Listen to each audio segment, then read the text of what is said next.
राधे राधे दोस्तों, आपका स्वागत है आपके अपने यूट्यूब चैनल स्टडी जोन में।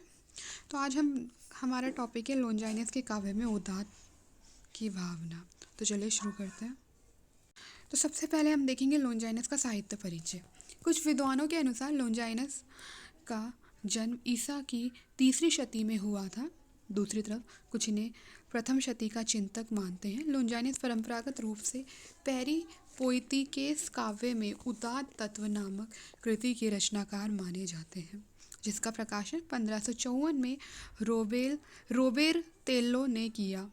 इस कृति में अच्छे लेखन के प्रभावों की चर्चा है। इनके असली नाम को लेकर भी थोड़ा विवाद है। वे मूलतः यूनानी काव्यालोचन के शिक्षक थे। लोनजाइनस ने काव्य को श्रेष्ठ बनाने वाले तत्वों का विचार करते हुए उदात सिद्धांत का प्रतिपादन किया है। जिस प्रकार प्लेटो ने अपने चिंतन में अनुकरण तत्व पर विचार किया, उसे अलग दृष्टि देते हुए अरस्तु ने अनुक्रमण, त्रासदी और विरेचन को साहित्य चिंतन का आधार बनाया है। इसी प्रकार लोनजाइनस ने भी उदात सिद्धांत का प्रतिपादन किया है। वे उदात को काव्य को श्रेष्ठ बनाने वाला तथा कवि को प्रतिष्ठा दिलाने वाला तत्व मानते हैं। यह उदात महान विचारों, संगठित अलंकार, योजना, अभिजात्य पद रचना तथा प्रभाव की गरिमा में निहित है। वे वागाडंबर और भावाडंबर को उदात्ता में बाधक तत्व मानते हैं। इसी को हिंदी में उदात की संज्ञा दी गई है। इनका ग्रंथ पाश्चात्य साहित्य शास्त्र का प्रमुख ग्रंथ है। तो हम देखते हैं उदात की अवधारणा, विभिन्न आयाम। काव्य आलोचना के क्षेत्र में लोनजाइनस को उदात की अवधारणा ने साहित्य चिंतन की दिशा ही बदल दी। जिस समय लोनजाइनस द्वारा उदात की अवधारणा प्रस्तुत की गई, उस समय यूनान में लगातार युद्धों का माहौल था। इन युद्धों में आम जनता को आकर्षित करने का सबसे बढ़िया तरीका था वाक निपुणता। राजा या सेनापति का बात करने की कला में माहिर होना जरूरी गुण था। लोनजाइनस ने अपनी किताब में बात करने की इसी सम्मोहन कला का व्यापक वर्णन किया है। दूसरे अर्थों में उन्होंने भाषण की कला सिखाई है, जिसे लोनजाइनस ने मनोविज्ञान और समाज विज्ञान से जोड़कर अधिक ताकत और सैद्धांतिक मान्यता दिलाई। यद्यपि अपनी पुस्तक में लोनजाइनस ने उदात को कहीं भी परिभाषित नहीं किया है, उसे एक ऐसी अवधारणा के रूप में ही प्रस्तुत किया है जिसका सामान्यकरण वो सभी लोगों में पहले से मानते हैं। अर्थात उदात तत्व को वह पहले से सभी में विद्यमान मानते हैं। फिर भी उदात को बाद में कई व्याख्याकारों ने कई अर्थ दिए हैं। एटकिंसन उदात को एलिवेशन कहकर इसका अर्थ गौरव प्रदान करना बताते हैं।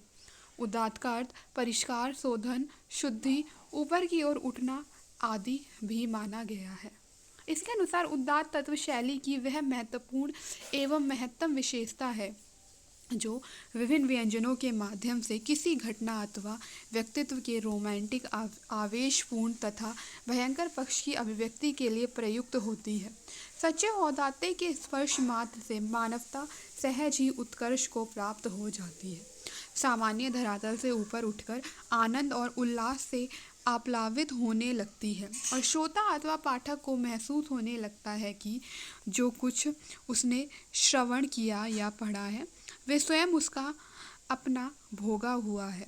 इसके विपरीत किसी कृति को बार बार पढ़ने या सुनने के बाद भी यदि व्यक्ति की आत्मा उन्नत विचारों की ओर प्रवृत्त नहीं होती, तो स्पष्ट ही उक्त कृति में प्रतीयमान अर्थ से अधिक विचारोत्तेजक सामग्री का अभाव रहता है और उसे उदात तत्व समन्वित नहीं माना जा सकता। उदात गुण युक्त कृति न केवल सभी को सर्वदा आनंदित करती है, अपितु विषमवादी तत्वों के संयोग से एक ऐसे वातावरण का निर्माण भी करती है उसके प्रति पाठक अथवा श्रोता की आस्था और भी गहरी एवं अमिट हो जाती है। लोनजाइनस की दृष्टि विशद थी। उन्होंने व्यवहारिक और मनोवैज्ञानिक दोनों पक्षों से उसे देखा और उदात के 3 पक्ष स्वीकार किए: अनंत रंग तत्व, बहिरंग तत्व और विरोधी तत्व। अनंत रंग तत्व, उनके अनुसार वही कृति महान होती है जिसमें कवि उदात विचारों का निर्वहन करता है। कवि को अपनी अनंतरंगता से उदात को आत्मीय तत्व बनाना चाहिए। अरस्तु विषय को साध्य मानते जबकि लॉन्जाइनस उसे साधन मानते हैं। वे मानते हैं कि विषय के महत्व की श्रेष्ठता से काव्य में आनंदातिरेक का तत्व आता है जिसका शीघ्र प्रभाव पड़ता है। इस कार्य को कवि प्रतिभा द्वारा ही सिद्ध करता है। उनका कवियों को परामर्श है कि वे नए का सृजन करें लेकिन प्राचीन काव्य से संस्कार और शक्ति ग्रहण करें। काव्य के बाह्य तत्व काव्य के आंतरिक तत्व के साथ लॉन्जाइनस काव्य के बाहरी तत्व को महत्व देते दिखाई देते हैं जिससे उसके काव्य का स्वरूप सुंदर बनता है। उन्होंने इसके लिए मूलतः उन्हीं तत्वों पर अधिक बल दिया जिनके द्वारा काव्य का बहिरंग पुष्ट होता है और रचना की भाषा शैली, रचना विधान आदि पक्ष मजबूत होते हैं।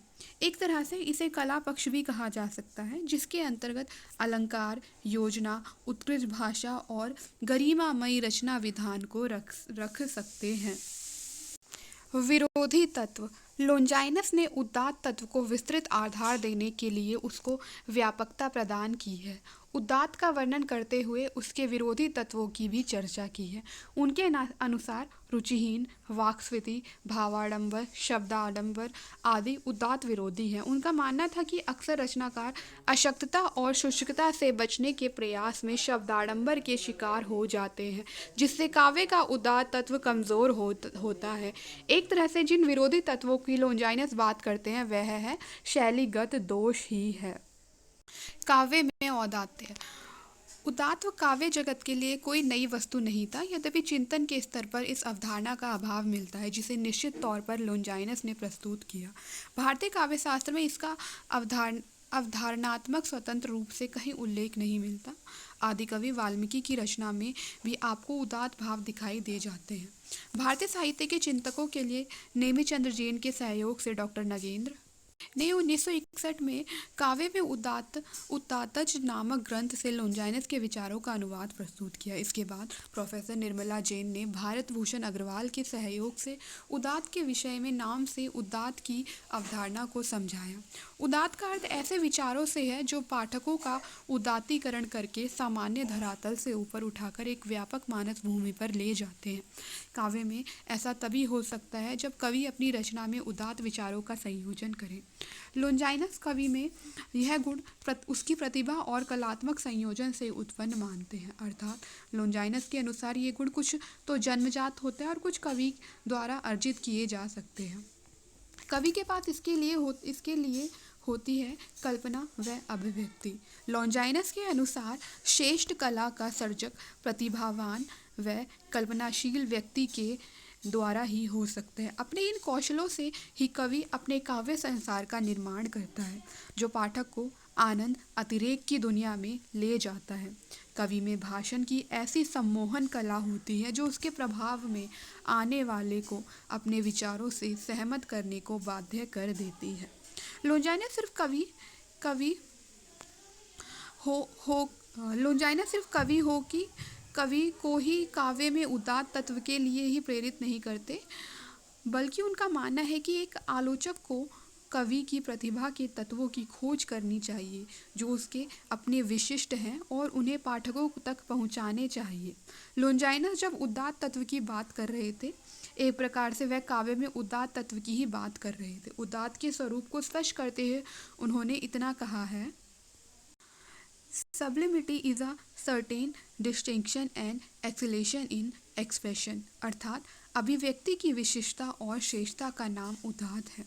इसी आधार पर आलोचकों ने काव्य में उदात्त तत्वों की व्याख्या की है। विचार की महत्ता तब तक संभव नहीं है जब तक वक्ता या लेखक की आत्मा भी महान ना हो। वे कहते हैं औदात्य महान आत्मा की प्रतिध्वनि है। काव्य में उदात्त की अवधारणा पर बात करते हुए भी लॉन्जाइनस उदात्त के स्रोतों की बात करते हैं। महान रचना के लिए लॉन्जाइनस महान धारणाओं की क्षमता या विचारों की भव्यता, प्रेरणा प्रसूत आवेग या भावेश की तीव्रता, समुचित अलंकार, योजना, उत्कृष्ट भाषा और गरिमामय रचना विधान को उत्तरदायी मानते हैं। एक तरह से लोंजाइनस आदर्श काव्य का खांचा ही प्रस्तुत कर रहे थे, जिससे काव्य का स्वरूप उदात्त बने। काव्य वस्तु के रूप में भी लोंजाइनस विराट प्रकृति के उदात्त समझते हैं। ऐसा करते हुए लोंजाइनस की दृष्टि मानव कल्पना में निहित विराटता की ओर थी, जिसे वे काव्य की विषय वस्तु के लिए उपयोगी आधार मानते हैं। विषय वस्तु के सही निष्पादन के लिए लोंजाइनस काव्य के बाहरी तत्वों का भी महत्व समझते थे। उनके उनके ग्रंथ पेरिप्सुस में कुल 44 अध्याय हैं, जिसमें से 14 अध्याय सिर्फ अलंकारों पर हैं। उनके अनुसार अलंकार स्वभावतः उदात्त के सहायक होते हैं, इसीलिए वह केवल उन्हीं अलंकारों का चयन करते हैं जो किसी न किसी रूप में उदात्त के उत्प्रेरक प्रभाव को बढ़ाने में सहायक होते हैं। लेकिन अत्यधिक अलंकार के प्रयोग के भी हिमायती नहीं थे। वे काव्य में अलंकार के प्रयोग की पहली शर्त औचित्य या प्रसंगानुकूलता को मानते थे।